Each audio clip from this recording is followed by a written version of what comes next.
రాజధాని files cinema విడుదలకు AP high court green signal ఇచ్చింది. సెన్సార్ బోర్డు రివైజింగ్ కమిటీ అన్ని సర్టిఫికేట్లు పరిశీలించాకే ధ్రువపత్రం జారీ చేసిందని న్యాయస్థానం స్పష్టం చేసింది. ఈ నెల 15న రాజధాని ఫైల్స్ సినిమా విడుదలవగా హైకోర్టు ఈ రోజు వరకు స్టే విధించిన కారణంగా చిత్ర ప్రదర్శనను మధ్యలోనే నిలిపివేశారు.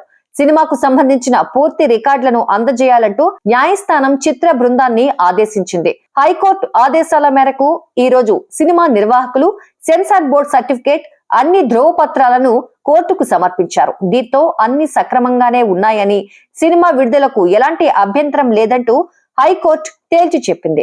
అసలు విషయం ఏమిటంటే, సీఎం జగన్ ప్రతిష్టను దిగజార్చేందుకు ఈ సినిమాను తీశారని గతేడాది డిసెంబర్ 18న సిబిఎఫ్సి జారీ చేసిన ధ్రువపత్రాన్ని రద్దు చేయాలంటూ వైకాపా రాష్ట్ర ప్రధాన కార్యదర్శి లేళ్ల అప్పిరెడ్డి హైకోర్టులో వాద్యం దాఖలు చేశారు.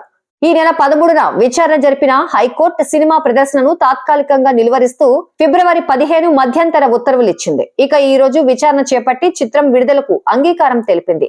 ఆంధ్రప్రదేశ్ రాజధాని నేపథ్యంలో భాను తెరకెక్కించిన ఈ చిత్రాన్ని కంఠమనేని రవిశంకర్ నిర్మించారు. ఈ చిత్రంలో సీనియర్ యాక్టర్స్ వినోద్ కుమార్, వాణి విశ్వనాథ్ కీలక పాత్రలు పోషించారు.